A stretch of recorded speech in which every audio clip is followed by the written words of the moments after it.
इस वक्त एक बड़ी खबर सामने आ रही है। यूएई में जो ईरान ने हमला किया था उसमें एक भारतीय की मौत हो चुकी है। जी हाँ, आपने सही सुना। यूएई में ईरान के हमले से एक भारतीय की मौत हो गई है। जदीप, जरा इस बारे में बताइए क्या हुआ। देखिए, अभी ईरान ने यूएई पर अटैक किया और ये बहुत बड़ा अटैक था। और उसमें एक बहुत दुखद खबर ये है भारतीय नज़रिए से कि वहाँ एक भारतीय छात्र की मौत हो गई है। जब ये अटैक हुआ तो वो छात्र यूएई में ही था और उसके बाद ईरान ने बिल्कुल बेरहमी से ये अटैक किया और उसके बाद जो है भारतीय छात्र की मौत हुई। लेकिन अभी तक इस पर जो है छात्र के बारे में कुछ भी डिटेल सामने नहीं आई है कि वो छात्र की मतलब कहाँ का रहने वाला था, भारत से क्या कर रहा था, पढ़ाई कर रहा था या कुछ काम कर रहा था। लेकिन ये एक भारत के नज़रिए से बेहद ही दुखद खबर है, क्योंकि इस जंग में जो ईरान और इजराइल के बीच छिड़ी हुई है, इस जंग में भारत की तरफ से एक इंसान की शहादत हो गई है और उसके बाद जो है वो वहाँ पे छात्र की मौत हुई। लेकिन अगर आपको बताएं कि ईरान जो है अभी बिल्कुल भी पहले कुछ देर पहले ही उसने अमेरिका के सैन्य ठिकानों पर हमला किया और उसके बाद खाड़ी देशों पर उसने एक एक कर हमला करना शुरू कर दिया है। यानी जो उसके कुछ पुराने जो हिसाब किताब थे वो भी अब बदला लेना ईरान शुरू कर दिया है। और उसके बाद जो है उसके बाद ही ये अटैक हुआ यूएई पर और ये बहुत बड़ा अटैक था। और उसके बाद जो है अब अगर भारतीय नज़रिए से देखें तो ये एक बहुत बड़ा जो है भारत को झटका लगा है। और उसके बाद अभी तक ऑफिशियल कुछ भी स्पष्ट रुख सामने नहीं आया भारत का इस जंग में।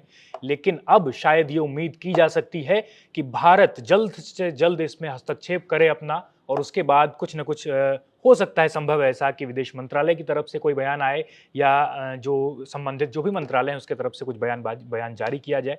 तो यथार्थ फिलहाल अब तक यही अपडेट है कि ये जो छात्र था उसकी मौत हो चुकी है। जयदीप, भारत का एक छात्र मारा गया है इस हमले में। अब आपको क्या लगता है भारत का क्या रुख होने वाला है इसको लेकर?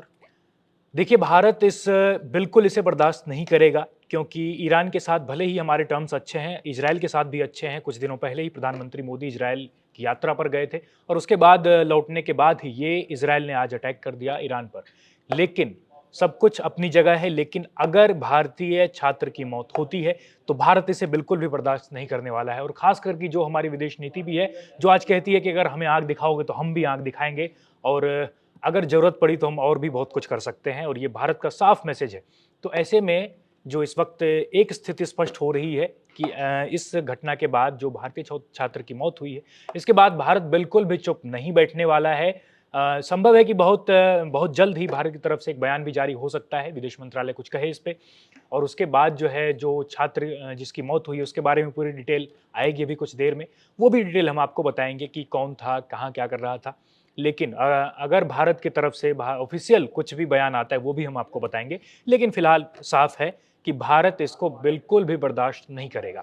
जयदीप, एक चीज बताइए कि जो ये शहादत हुई है एक हम्म। हमारे छात्र की, इसके हम्म। बाद अब यूएई, बहरीन, हम्म। जो मिडल ईस्ट के देश है उन पे ईरान ने सीधे हमला किया और उधर बहुत बड़ी संख्या में भारतीय रहते। तो इस वक्त भारत का रुख क्या होगा? कोई ऑपरेशन चलाया जाएगा लोगों को निकालने को, की चीजें देखी जाएंगी? क्योंकि उन पे लगातार हमला कर रहा है वो। बिल्कुल, बिल्कुल सही कहा आपने यथार्थ।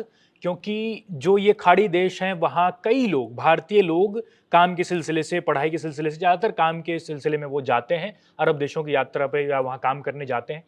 तो ऐसे में जो है स्थिति ये है कि वहाँ उन देशों में कई भारतीय छात्र या जो हैं लोग वहाँ रहते हैं।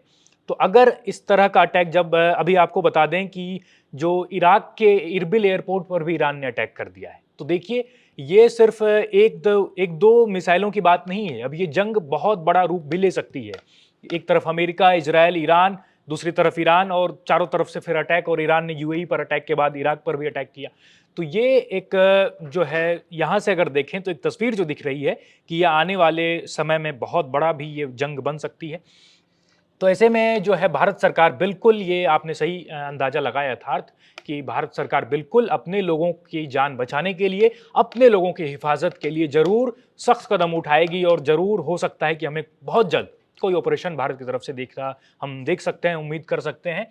क्योंकि वहाँ पे जो भारतीय लोग फंसेंगे उनको भी निकाला जाना, सुरक्षित निकाला जाएगा और भारत ज़रूर निकालेगा। जयदीप, मेरा एक सवाल है कि हुँ। ईरान कर क्या रहा है? एक के बाद एक अलग-अलग देशों पे हमला कर रहा है। हुँ। क्या ये इसलिए हमला किया जा रहा है क्योंकि यूएस के वो देश करीब है और इतने बिल्कुल, सारे देशों बिल्कुल। में कर रहे हैं, तो ये वर्ल्ड वॉर की तरफ तो नहीं बिल्कुल, जा रहा? आपने आपने इसी लाइन से आपने साफ ज़ाहिर कर दिया। और अभी अभी आपका अपडेट आपको बता दें, इस वॉर अपडेट बता दें, नया जो ब्रेकिंग है फिलहाल, वो ये है कि ईरान की तरफ से एक ऑफिशियल बयान आया है और ईरान ने कहा कि हम सिर्फ यूएस या इजराइल से नहीं लड़ रहे हैं, हम उन लोगों से भी लड़ रहे हैं जो अमेरिका या इजराइल को कहीं ना कहीं सपोर्ट करता है। ईरान ने साफ शब्दों में कहा है कि माफ कीजिए, इजराइल और अमेरिका के जो भी मददगार हैं हम उन पर भी अटैक करेंगे और हम उनको चुन चुन कर मारेंगे। ये ईरान की तरफ से अभी ये वॉर ब्रेकिंग हम आपको बता रहे हैं।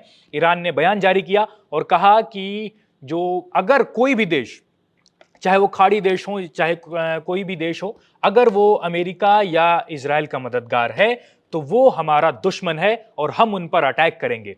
तो ये हम एक तरफ से देख सकते हैं कि अगर जिस तरह से पहले यूएई पर हमला हुआ, इराक के एयरपोर्ट पर हमला हुआ, उसके बाद ईरान ने सीधा अमेरिका के पोर्ट्स पर हमला किया, जो सैन्य ठिकाने थे उन पर हमला किया, तो मुझे नहीं लगता कि वर्ल्ड वॉर 3 की आहट हमें हो सकता है कि बहुत जल्द सुन लें यथार्थ। तो यही था अभी तक के लिए। ईरान और इजराइल के बीच हो रहे इस युद्ध में हालात बहुत नाजुक बने हैं। हमारी नज़र इस खबर पे बनी हुई है। ऐसी खबरों के लिए आप बने रहिए India.com के साथ।